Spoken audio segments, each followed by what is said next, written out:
नमस्कार मैत्रिणो, संगीता किचन रेसिपीमध्ये तुमचं अगदी मनापासून स्वागत आहे. बघा, इथं मी मस्तपैकी एक कैरी घेतलेली आहे मैत्रिणो, आणि ती बी केशरची बरं का.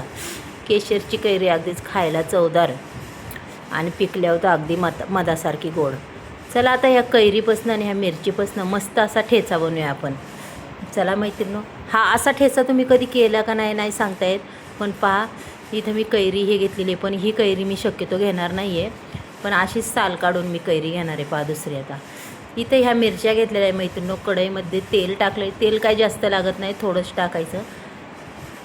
तेल तापत आलं की त्याच्यानंतर आपल्याला त्या कढईमध्ये पहा बरं, आता तेल अगदीच मस्त असं तापत आलं. जास्त बी कडक करायचं नाही बरं का, तेल हे मापतच करायचं. कारण कसं आहे, आपण ज्यावेळेस त्याच्यात मिरच्या टाकू त्यावेळेस उडायची भीती असते. हे बघा, आधी जिरी मोहरी टाकून दिल्यात आणि लगेच मी मिरच्या टाकून दिल्यात मैत्रिणीनो.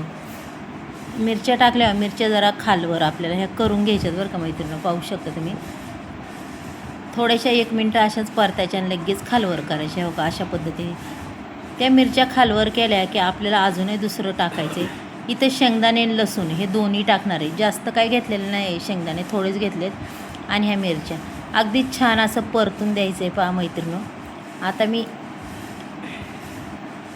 असं 1 मिनटं हलवणार आणि त्याच्यावर झाकण ठेवणार आहे. पहा, झाकण पुन्हा आपल्याला 2 मिनटांनी काढायचे. पाहू शकता तुम्ही, पुन्हा ती मिरची अशी खालवर करायची. पहा, शेंगदाणे ते अगदी छान मस्त अशी परतत आलेली आहे आपली मिरची. पाहू शकता मैत्रिणीनो, मस्त रंग बी झालेला आहे छान अगदी. पुन्हा काय करायचं आपल्याला, इथं तोपर्यंत दुसरी तयारी करून घेऊया. इथं ही कैरीची बघा साल काढून घेतलेली आहे आणि कैरी मी अशी किसून घेते. पहा, आपली खोबरं किसायच्या किसणीने ही कैरी आपल्याला किसून घ्यायची बरं का. पूर्ण एक कैरी आहे ती संपूर्ण मी किसून घेणार आहे. अक्षरशः जिथपर्यंत बाठा नाही लागत तिथपर्यंत ही कैरी आपल्याला किसून घ्यायची. पहा, किसताच माणसाच्या तोंडाला पाणी सुटतं. ही कैरी अशी आहे. कैरी नाव ऐकलं तरी माणसाच्या तोंडाला पाणी सुटतं, म्हणजे एवढी त्याची चव म्हणजे सगळ्यांनाच आवडते. चला आता इथं संपूर्ण कैरी पहा मी किसून घेतलेली आहे मैत्रिणी. पाहू शकता. चला आता एक किसलेला आपण बाजूला ठेवूया आणि दुसरी तयारी करूया. हे बघा, मस्त अशी मिरची आणि शेंगदाणे लसूण हे छान अगदी परतलेलं आहे मैत्रिणी. पाहू शकता तुम्ही. त्याच्यानंतर मी टाकणार आहे त्याच्यात मीठ, चवीनुसार मीठ टाकायचं मैत्रिणी. पाहू शकता तुम्ही. आणि इथं गोटा घेतला आहे. पहा, कढई गरम असती, कढई पकडीने धरायची ना, असे गोट्याने ती मिरची आणि शेंगदाणे आणि लसूण हे सगळ्या वस्तू आपल्याला अशी छान रेंगसू काढायच्या. बघा, हे बघा, आणि लगेच होतात रेंगसून, काही टाईम नाही लागत मैत्रिणी त्याला. किंवा तुम्ही गोटा नसला तर तांब्याने सुद्धा रेंगसू शकता, पण गोट्याने शक्यतो काय होतं, आपले शेंगदाणे वगैरे मस्त हे होतात. पहा, छान अगदी झाले ते. पहा, अशा पद्धतीने हा ठेचा चांगला असा वाटून घ्यायचा आपल्याला.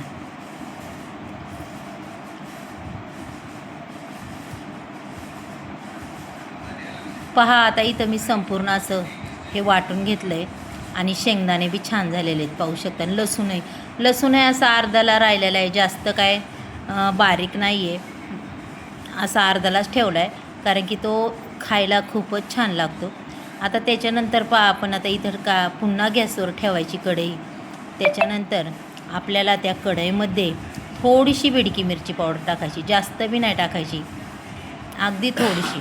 त्याच्यानंतर जी कैरी आपण किसून घेतलेली तीसुद्धा त्याच्यात टाकायची. पहा, मग हा मैत्रिणो मिरचीचा आणि कैरीचा ठेचा तुम्हाला कसा वाटला नक्कीच मला कमेंट बॉक्समध्ये सांगा. आवडला तर आणि एकदा करून पहा, खरंच तुम्हाला आवडेल. खूप छान लागतो आणि खूप टेस्टी बी होतो. पहा, तिखट आंबट अगदी असा मस्त खारट असा हा ठेचा तयार होतो आहे. पहा, रंग बी पहा काय सुंदर दिसतो. फक्त आपल्याला आता खालवर करायचं म्हणजे आपला ठेचा अगदी तयार झालेला आहे. चला मग काढून दाखवते तुम्हाला. हा इथं पहा, मी एक वाटी घेतलेली आहे, त्या वाटीमध्ये हा पूर्ण ठेचा मी काढून घेणार आहे मैत्रिणी. पहा, रंग बी तिचा खूप अप्रतिम दिसतो. अगदी तुम्ही खूप मटक्या मारीत खासान एवढी भारी लागतो हा ठेचा. पहा मैत्रिणी, मी आज हा ठेचा शेतात नेला होता आणि त्याच्यातला उरलेला शेतामध्ये बाया होत्या, उरलेला ठेचासुद्धा त्या बाया म्हणल्या आम्ही घेऊन जाऊ का. त्यांना म्हणलं न्या तुम्ही. चला मग मैत्रिणी, बाय.